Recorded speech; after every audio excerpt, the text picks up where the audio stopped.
The morning I purchased that damned hill was as bright and sun-filled as any spring day you could imagine. It was like any other day in our sleepy, picturesque town, perfect in its own way. I'm Ted, by the way, a local businessman of sorts, always dreaming bigger, wanting to put our town on the map. And this hill, looming at the edge of town, was my latest venture. I'd bought it off the local government, planning to turn it into a grand hotel, a network of caves drilled into the hill. There'd be rooms with panoramic windows to catch the morning light, a dining hall overlooking the serene valley below, entertainment halls and exhibition spaces carved out of the ancient bedrock. A tourist haven that would put our town on the global map, I'd thought. The drilling began in earnest. I hired a crew of seasoned builders from the city. Their shiny alien equipment chugged and growled, biting into the hill. The noises were an almost constant presence in our town, like a strange beast groaning in the distance. It was a few weeks in when the whispers started. The crew would talk amongst themselves in hushed tones when they thought I wasn't listening. I overheard bits and pieces, mentions of strange sounds, eerie shadows dancing on the cave walls. Initially, I brushed it off as the talk of overworked men spending too much time in the claustrophobic caves. But then they found the coffin. It was an ordinary Tuesday, and the workers had struck something solid in the hill. When they cleared away the dirt and debris, it revealed an ancient coffin, etched with strange inscriptions. The discovery sent ripples of chatter amongst the crew in the town. They suggested halting the work, bringing in an archaeologist, preserving the site. I saw an opportunity. An attraction, I said. A theme room around this ancient coffin. We'd make an altar for it. The mystery and charm would lure the tourists in droves. The workers didn't share my enthusiasm, their faces hardened with worry. But I was adamant. After all, I was the one footing the bill. We pushed on with the work, the echo of the drills and hammers now underlined with a certain tension. I watched as the coffin was carefully placed on an improvised platform, the altar taking shape around it. The strange inscriptions seemed to glow under the flickering work lights. I remember brushing my fingers over the cold, smooth surface of the coffin, an icy shiver snaking its way up my spine. Every passing day, the murmurs grew. The crew, once stoic and focused, started acting jumpy, their eyes always darting to the coffin. They said they heard whispers in the caves, saw shadows moving in their peripherals. But I was too engrossed in my vision to pay heed. The idea of the hotel, the town's success, my success, it all seemed within my grasp. The caves were half completed, and my dream was becoming a reality. The excitement was palpable, the hotel was taking shape, and the dream was no longer confined to the confines of my imagination. Yet, there was an unease that slowly started to creep in. 2 days after the coffin was placed on its makeshift altar, one of our builders, a rugged, weathered man named Roy, disappeared. We'd combed the entire network of caves, but there was no sign of him. A few days later, another builder went missing. The crew was on edge. Every passing day, the joy and excitement of the project seemed to dim, replaced by a growing dread. The caves seemed to echo with whispers. The flickering shadows seemed to dance menacingly. The remaining crew pleaded with me to halt the construction. They thought some evil spirit had taken Roy and the others. I remember scoffing at the idea, reassuring them that Roy and the others had probably run off, too afraid to continue the work. The crew's eyes held a flicker of doubt, a hint of terror, but I was firm in my resolve. One night, restless and itching to do something, I decided to inspect the progress myself. I wandered through the tunnels, flashlight in hand. My heart was beating heavily in my chest, each beat echoing the rhythmic dripping of water seeping through the cave walls. I found myself at the heart of the construction, the room with the altar. The air here was colder, heavy with an unsettling silence. A quiet rustle broke the silence. I shone my flashlight around the room, searching for the source. Nothing. just the coffin sitting on the altar, the inscriptions looking eerier under the dim flashlight. Suddenly, the floor gave way beneath me. A startled yelp escaped my lips as I tumbled into darkness, a sharp pain shooting through my leg as I landed in a pit. My flashlight, knocked out of my hand, flickered back to life, revealing a chilling sight. I was surrounded by ancient coffins, identical to the one on the altar. The strange inscriptions glowed under the dim light, a grotesque dance of shadows around me. Lying in the pit, my mind swirled with disbelief and terror. Surrounding me were countless coffins, all carved with the same strange inscriptions. Their presence here, deep in the bowels of the hill, spoke of a time long forgotten.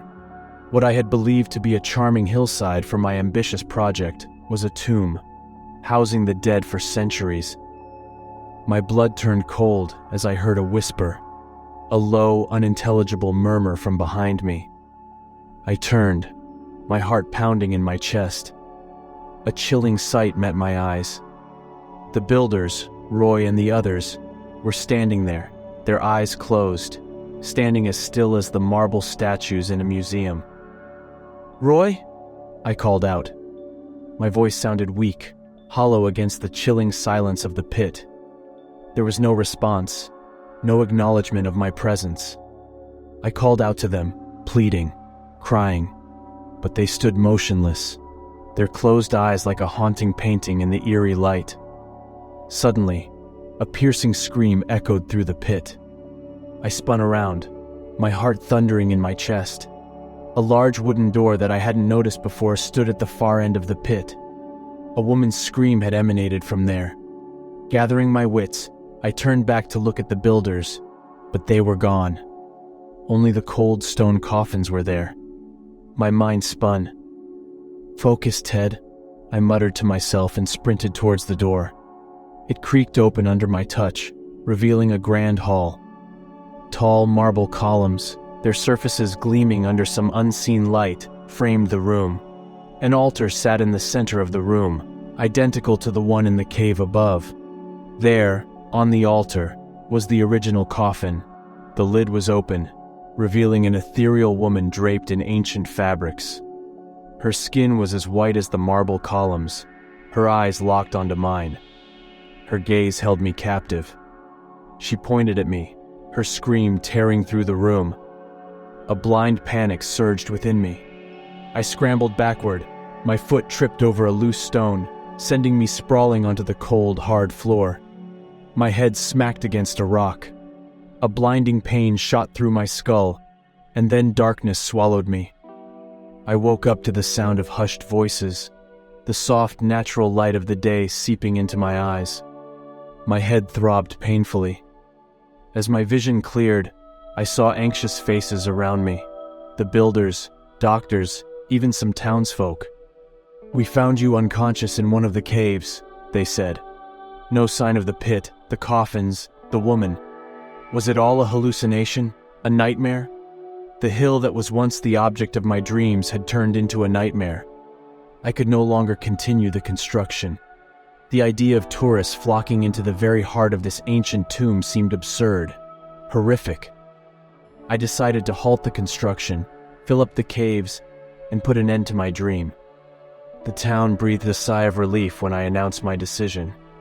The hill returned to its quiet self, the groaning of the machines replaced by the whispering breeze and chirping birds. It stood there, watching over the town like it had for centuries. I could only wonder about the secrets it held, the shadows it cast on our town. I've always been a bit of a wanderer. Since I was a kid, the notion of discovering new places, experiencing different cultures.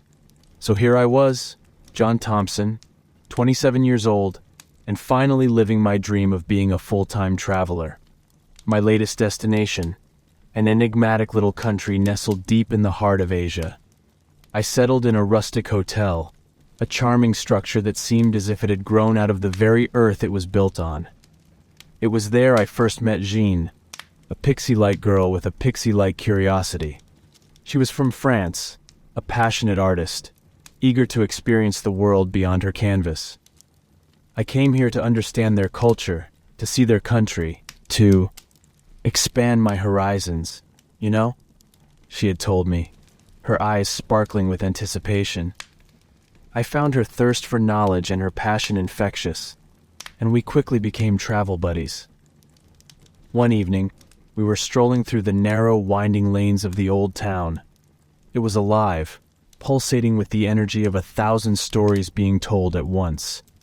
There was a street vendor, a crumpled man with a time-worn face, who had a ramshackle stall packed with various amulets and antique trinkets. Jean, her artist's eye drawn to the unique, became fascinated by an antique book he was selling. It was old, the corners frayed and the pages yellowed. She bought it, her eyes sparkling with the thrill of owning something so steeped in mystery. The next day, Jean came to me, her eyes wide with a mixture of excitement and trepidation. She had managed to translate the book using an online resource, and she told me of a local legend it contained. "It says there's a holy mountain nearby," she said, her voice a hushed whisper. "There's a hidden cave that opens only on full moon nights. They say if you go inside you can make a wish, and it will come true." I wasn't a superstitious man. To me, this was nothing more than local folklore, a tale spun by imaginative ancestors to explain the mysteries of their world. But the look in Jean's eyes, that spark of excitement mixed with fear, was too enticing. I found myself agreeing to accompany her, my skepticism drowned out by her enthusiasm. As the day of our expedition approached, Jean grew more animated, her excitement permeating every conversation, every interaction. She seemed to vibrate with anticipation. The night before we were to leave, I found myself sitting on the edge of my bed, staring at the old book Jean had bought.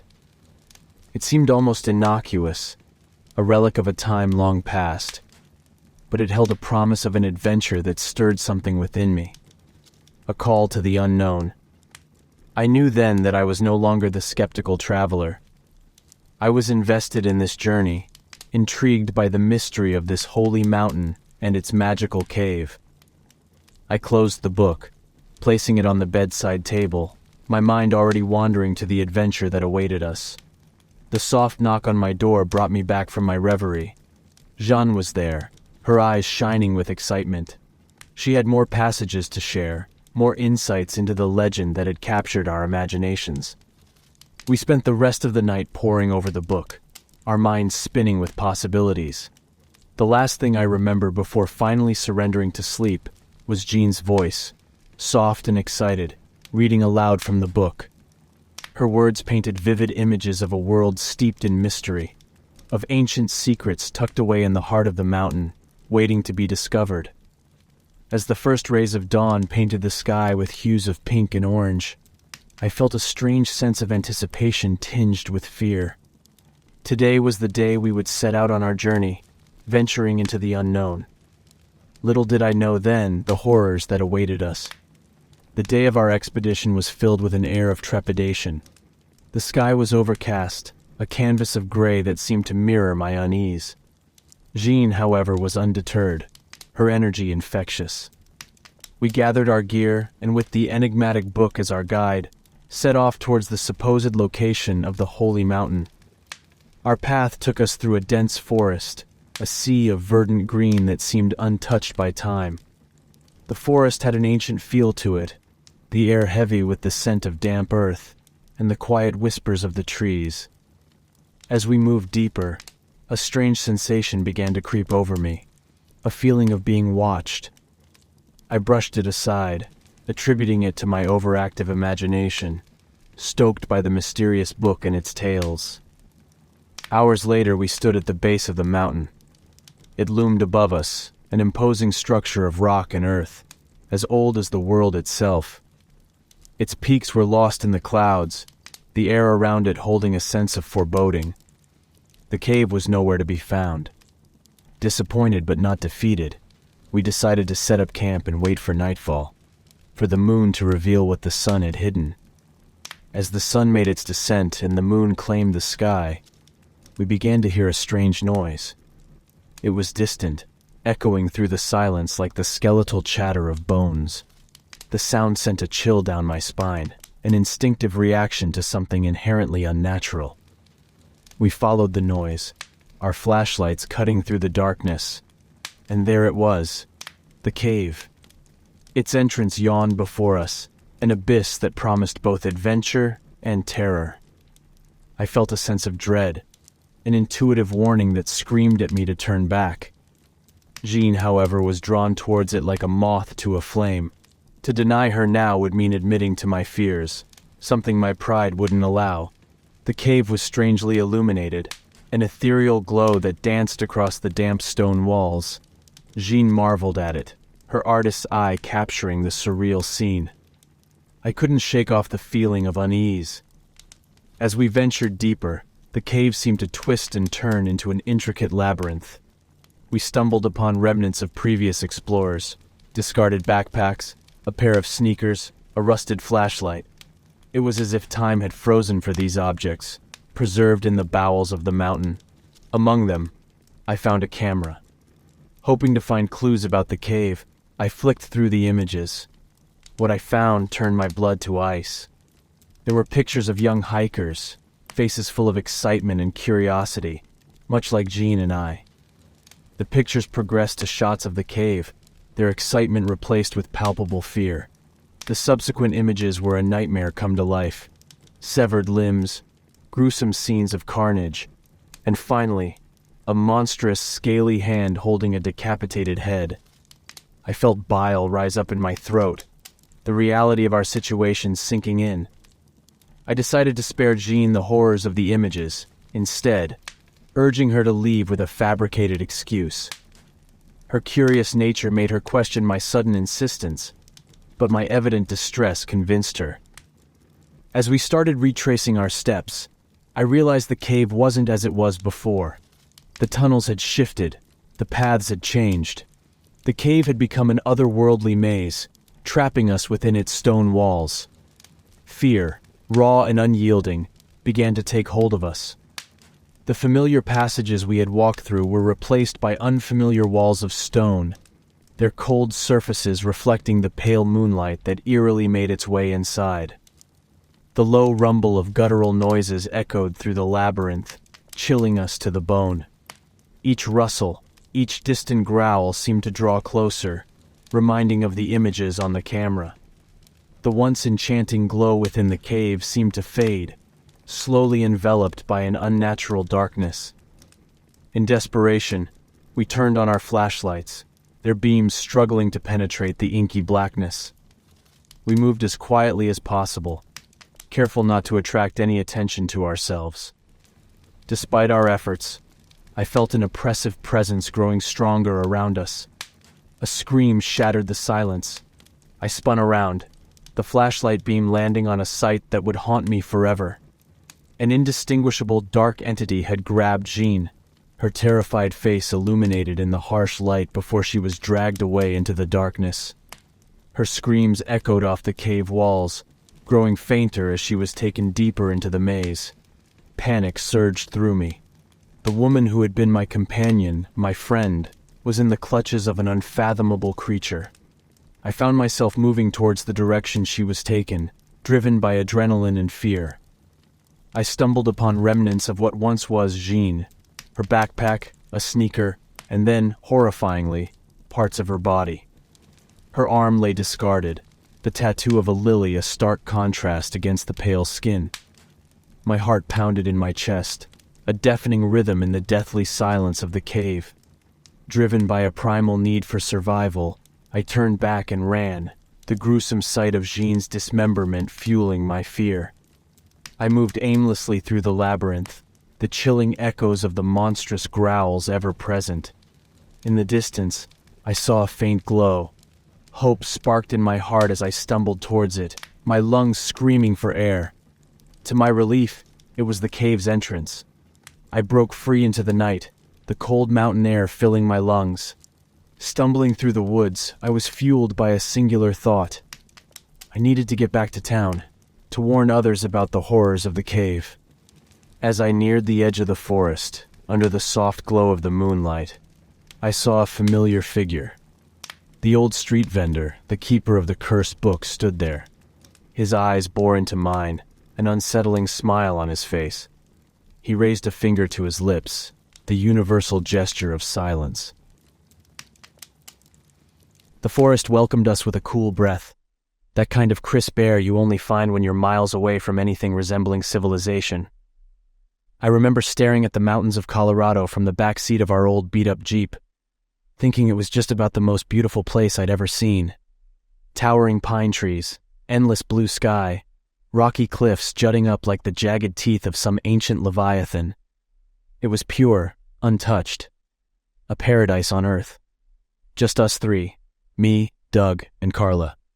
Doug was my oldest friend, the kind of guy who'd been through enough scrapes with me that calling him a brother felt more accurate than a buddy. He was a hulking mass of muscle and wit, always quick with a laugh or a helping hand. Carla was my girlfriend, a fiery redhead with a spirit as wild as the wind. She had a heart as big as her temper, and a thirst for adventure that I could never quite match. "We finally made it, fellas." Doug's grin stretched ear to ear as he navigated the winding trail. His eyes were alive with excitement, reflecting the pristine beauty around us. "Our own little slice of heaven," Carla laughed from the front seat, her fiery hair dancing in the sun's rays as it poured through the open windows. "You've been saying that since we left Denver, Doug. You're like an excited puppy."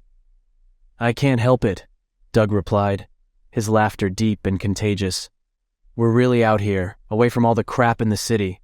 Just us, the trees, and whatever else Mother Nature has in store." The comment hung in the air like a bad omen, though none of us acknowledged it. In the dazzling sunlight of midday, the concept of danger felt a million miles away. We spent the day setting up camp, chopping wood, and generally living out our wannabe survivalist fantasies.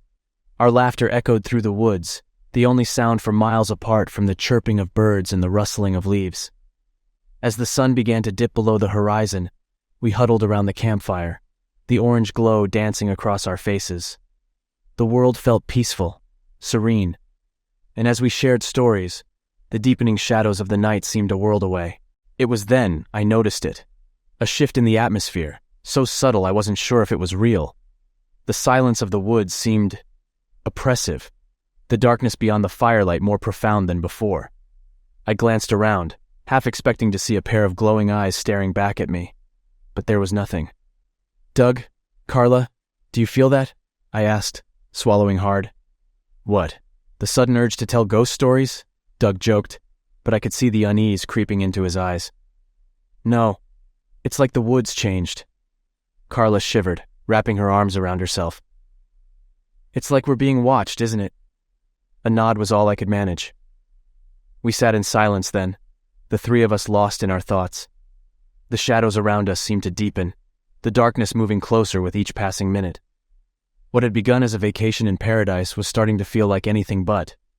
The forest that had seemed so welcoming earlier now felt suffocating, and as the fire flickered in the encroaching darkness, I couldn't help but feel a deep-rooted fear creeping up my spine. Carla was the first to break the silence. "Maybe we're overthinking this. Maybe it's just the silence. It's messing with our heads." "It's more than just the silence, Carla," Doug replied, his usual jovial tone replaced with a gruff seriousness. "I've been in the woods enough times to know when something's off." We fell quiet again, our eyes tracing the erratic flickering of the fire. An eerie calm washed over us, the silence broken only by the crackling of burning wood and the occasional nocturnal sound. We were enveloped in our shared anxiety, the comfortable camaraderie of the afternoon slipping away into the ink-black night. Doug stood abruptly, his gaze scanning the forest beyond the firelight. He picked up a hefty branch, transformed into a makeshift club by the fire's glow. "I'm going to take a look around, just to be sure." His voice was determined, but I could see the hint of fear lingering in his eyes. "No, Doug," Carla protested, reaching out for him, but he shrugged off her grasp, gave us a reassuring nod, and stepped into the murky darkness. His departing form left a void, and an ominous silence filled the air, so potent it felt like a living entity. My heart hammered in my chest as I held Carla close, the fear creeping its icy fingers up my spine. The trees surrounding us felt oppressive, their long shadows morphing into grotesque figures in the wavering firelight. As the minutes ticked by, Doug's absence felt increasingly pronounced. The playful echoes of the day were replaced by an eerie quiet, amplifying every rustle, every broken twig, into a deafening clamor. The fire flickered, casting long shadows that danced around us, mocking our vulnerability. And then, a sound. A low, guttural growl, resonating through the silence, turning my blood to ice. The haunting echo sent a shiver down my spine, each note a testament to our isolation. Carla squeezed my hand, her eyes wide with terror. I could feel her trembling, her rapid breath matching the pounding rhythm of my heart. We were alone, encased in the silent, watchful darkness, as an unknown threat lurked just beyond our perception. The growl echoed through the still night, a chilling testament to our escalating fear. Each note was an unspoken terror, morphing the tranquil woods into an eerie labyrinth of shadows. "Jack, what was that?" Carla's voice was a whisper against the roaring silence, her fingers digging into my hand, her nails cold and sharp against my skin. I found myself at a loss for words, the sound rattling me to the core. The firelight flickered against the impenetrable darkness of the woods, casting a ghoulish dance of light and shadow on the forest floor. The breeze shifted, bringing with it an unfamiliar scent, wild, feral, something that didn't belong to our cozy campfire. "Doug," I called, trying to keep my voice steady, but there was no response. Only the rustling of leaves and the distant hooting of an owl met my ears. With each passing second, Doug's absence bore down on us like a tangible weight. We were trapped in our own private bubble of fear, waiting for a response that seemed less likely with each tick of the clock. I stood, my gaze scanning the ominous darkness where Doug had disappeared. "Stay here, Carla. I'm going to look for him." She grabbed my arm, her green eyes wide with panic. "No, Jack. You can't go out there. What if whatever made that sound—" "I have to," I interrupted, my resolve hardening. "I have to find Doug." I picked up a burning branch from the fire, its modest glow piercing the encroaching darkness as I ventured into the eerie quiet. Every step sent a shiver down my spine, each rustling leaf making me jumpy. The fire crackled in my grip, the soft glow dancing across the underbrush as the forest engulfed me. I moved further, my voice bouncing off the tree trunks as I called Doug's name into the abyss. But the woods remained silent, its secrets veiled in the inscrutable shadows. Stumbling upon a patch of trampled underbrush, I spotted something glinting faintly in the scant light. Moving closer, my heart sunk as I recognized Doug's makeshift club discarded haphazardly on the forest floor. Something had spooked him, and whatever it was, Doug, the mountain of a man, had dropped his only defense and run.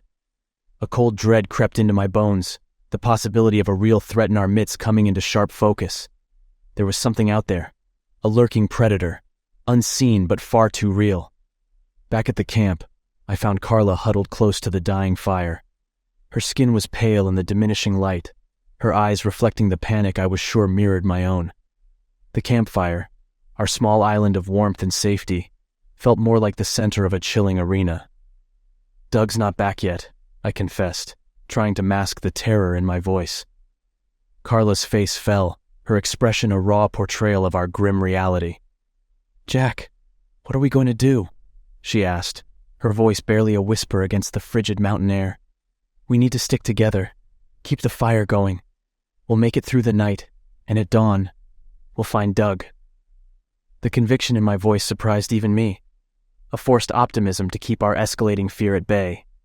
As we clung to each other, our small fire seemed to shrink, the encircling darkness pressing in. The forest loomed around us, its ancient trees standing tall like silent sentinels, their long shadows merging with the unknown threat lurking beyond our sight.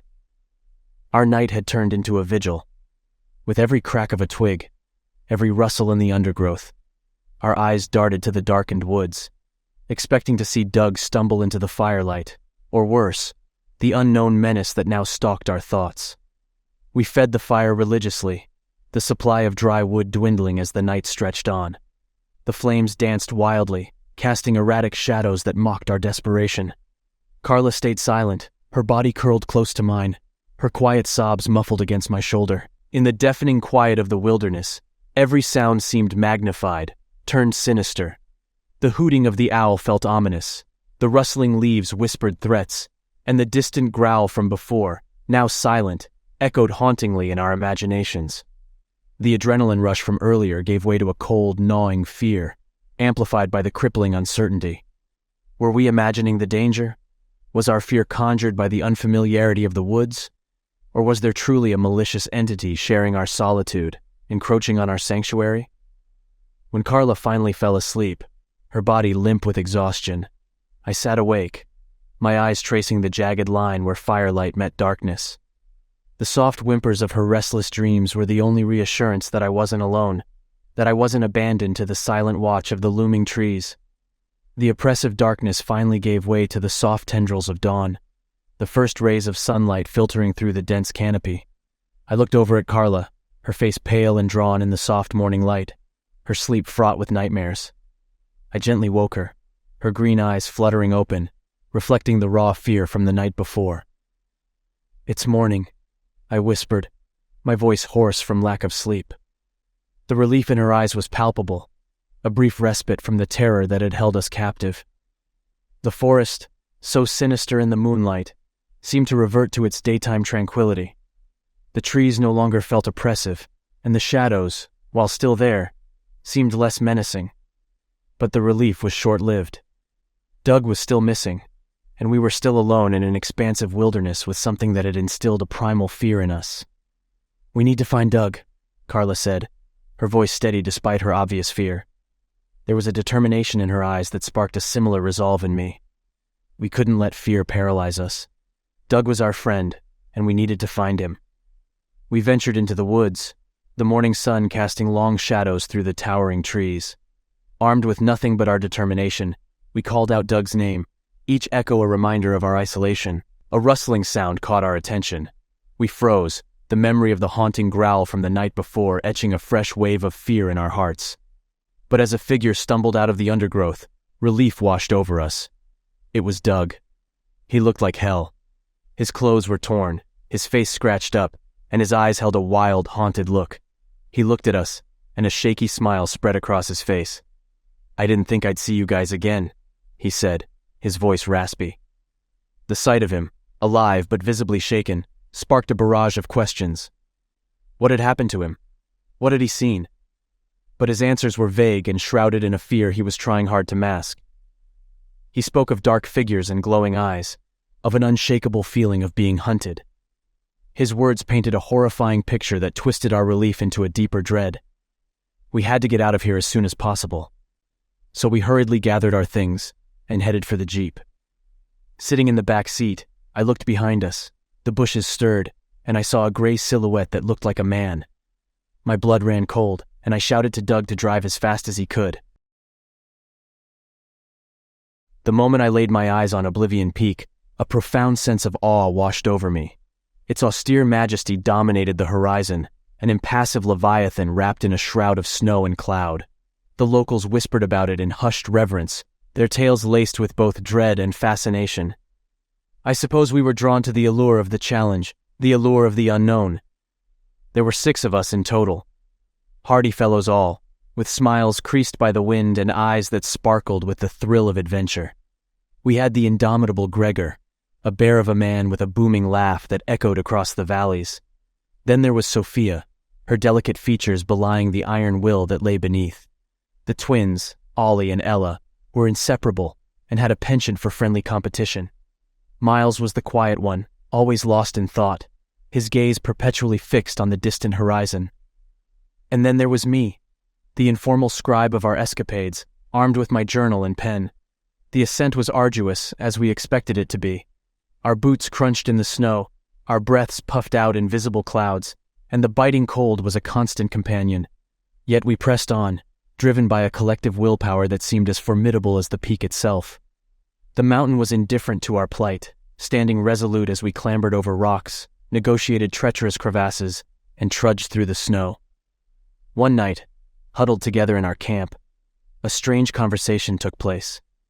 The moon was a silver sliver in the sky, the stars mere pinpricks against the vast black canvas. We had grown comfortable with each other's company, our conversations ranging from the mundane to the profound. That night, it was Gregor who broke the silence. "Do you ever feel," he began, his voice rumbling in the stillness, "like we're being watched?" The campfire flickered, casting long, eerie shadows on our faces. Sophia, hugging her knees close to her chest, responded, "On the mountain, you mean?" Gregor nodded. "Yes, like the mountain is aware of us." An uneasy silence fell over us. It was Miles who finally broke it, his voice barely above a whisper. "I felt it too." The rest of us exchanged uneasy glances. The twins, usually so full of jest, were unusually silent. I felt a shiver crawl up my spine, not entirely due to the cold. We were seasoned climbers, familiar with the isolation and the eerie quiet of the mountains. But this was different. This was unnerving. The following days were marked by an oppressive sense of unease. We found ourselves looking over our shoulders more often, jumping at the slightest sound. Our dreams were filled with haunting images, and we woke up with pounding hearts and sweat-soaked sleeping bags. The jovial camaraderie that had been our strength was slowly ebbing away, replaced by a thick air of apprehension. "I had a nightmare last night," Sophia confessed one morning, her face pale in the cold dawn light. "I was lost in a blizzard, and I couldn't remember who I was." "I had a similar dream," I admitted, feeling a chill that had nothing to do with the frosty air. A feeling of losing myself. The twins, usually so full of energy, appeared unusually reserved. I noticed Ollie's hand tremble slightly as he reached for his thermos. Ella, ever so perceptive, noticed it too. They shared a long, silent glance, communicating in the twin language they had perfected over the years. "Did you also forget?" Ella asked him softly, almost afraid to voice her question. "Yes," he answered, his voice nearly breaking. "I couldn't remember our parents' faces." We were seasoned mountaineers, no strangers to the adversities the wilderness could throw at us. But this was different. We were fighting not the harsh weather or treacherous slopes, but something far more sinister and intangible. "I think we need to head back," Gregor declared one evening, his voice heavy with a dread he was struggling to mask. He had always been our rock, the unshakable force that kept us together. To hear him voice his fears confirmed the gravity of our situation. Yet a part of me resisted the idea. It wasn't just the disappointment of an abandoned expedition. There was a strange pull, a morbid curiosity that urged me to unravel the mystery of Oblivion Peak. "We could do that," I found myself saying, "or we could try to understand what's happening." My proposition was met with startled glances. Sophia was the first to respond, her voice steady despite her trembling hands. "I agree.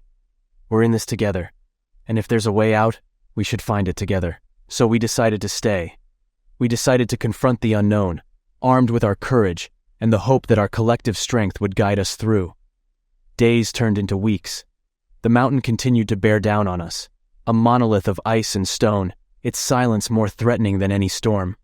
Yet we held on, each day a battle won, each night a testament to our perseverance. As we ascended, the mountain seemed to close around us, its icy breath chilling our bones and its silence deafening our thoughts. Each day we woke to the same stark landscape, an unending expanse of white against a steel-gray sky. The higher we went, the deeper we seemed to delve into the strange, dreamlike reality that was Oblivion Peak. It was during one of these monotonous days that I first noticed a change in Miles. Always the quiet one, he had grown even more reticent, often gazing into the distance with a haunted look in his eyes. "Miles, are you all right?" I asked him one day, concern seeping into my voice. He turned his gaze towards me, his eyes mirroring the bleakness of the landscape around us. I can't remember my wife's face," he said, his voice barely above a whisper. "I can't remember her voice, her laughter, nothing." I didn't know what to say. We were all dealing with our slowly fragmenting memories, but Miles had been hit the hardest. His admission hung heavy in the air between us, a stark reminder of the insidious power of Oblivion Peak. In the days that followed, we noticed more changes.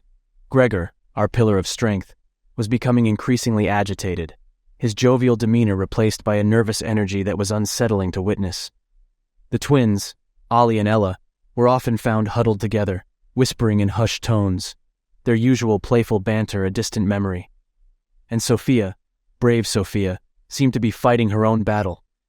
She had always had a way with words, her stories often lightening our spirits during our toughest climbs. But now, her words faltered, her tales losing their charm as she struggled to remember them. There was a pervasive sense of loss that hung over our camp, a tangible melancholy that seeped into our bones. We were losing ourselves to the mountain, our identities being stripped away layer by layer. Yet we pressed on, spurred by a shared resolve to conquer the malevolent force that was slowly eating away at us. One evening, as we sat huddled around our dying campfire, a sense of urgency gripped me. We were running out of time. Our collective will was beginning to crumble under the weight of our fading memories and creeping dread. "We need to reach the summit," I found myself declaring, my voice echoing in the eerie silence of the mountain. "We need to find out what's happening to us." "But what if we can't remember? What if we forget why we're here?" Gregor's question hung in the cold air, amplifying our fears. "We won't," I said, more to myself than to the group. "We can't." There was a grim determination in each of us as we continued our climb the next day. The mountain seemed more hostile than ever, its icy winds whipping our faces and its treacherous slopes challenging our every step. Yet we pushed on, each of us silently battling our own demons. As we climbed higher, the landscape began to change. The snow grew thicker, the slopes steeper, and the air thinner. The mountain seemed to be resisting our intrusion, its icy grip tightening around us. But we were resolute, our determination fueled by the fear of what awaited us if we failed. The day we finally reached the summit, we were greeted by an ominous silence. Oblivion Peak, the malevolent entity that had been our tormentor for weeks, now lay beneath us, its mysteries within our reach. But as we stood there, staring at the snow-covered expanse that stretched out before us, a chilling realization hit us. There were no answers here, just a desolate peak shrouded in an eerie quiet that seemed to mock our efforts. "We've reached the summit," I murmured, my voice a mere whisper in the biting wind. "But what now?" There was no response from the group.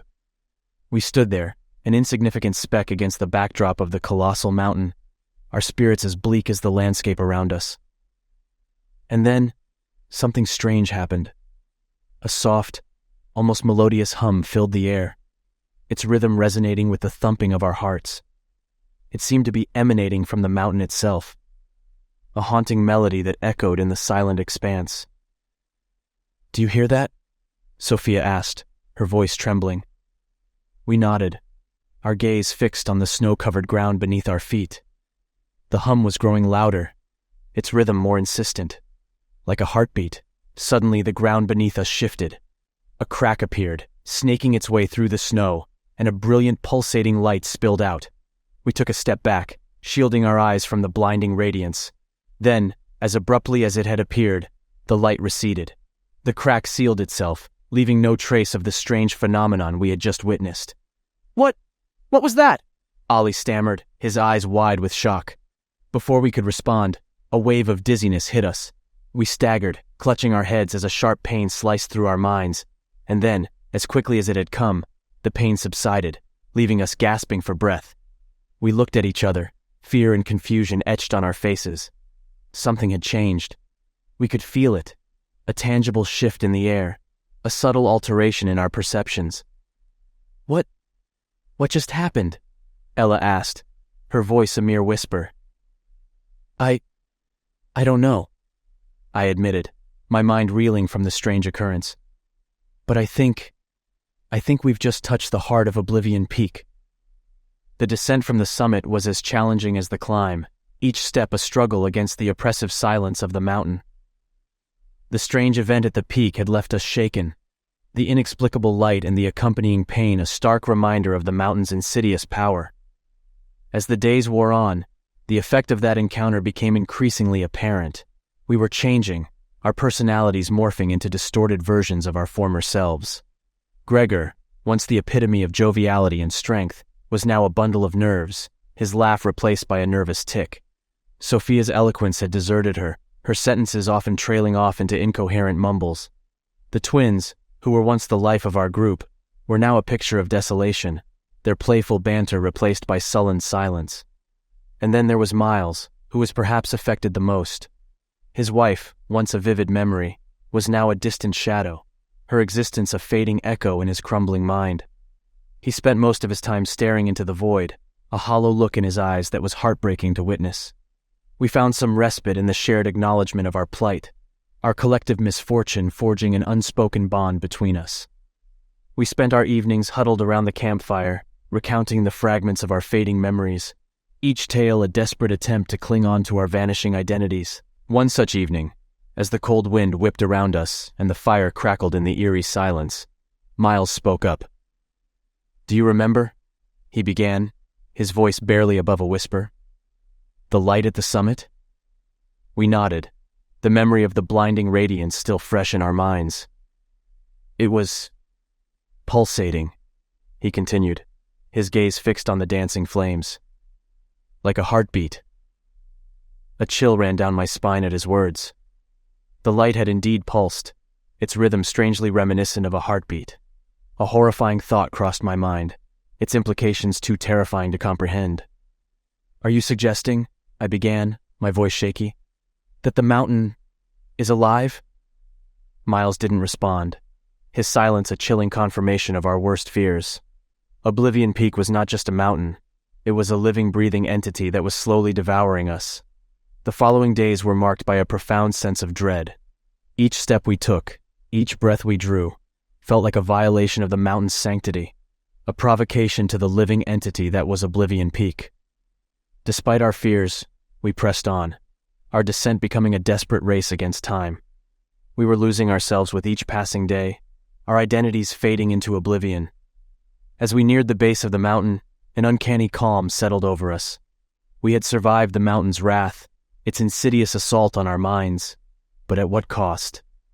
I looked at my companions, their faces gaunt and eyes haunted.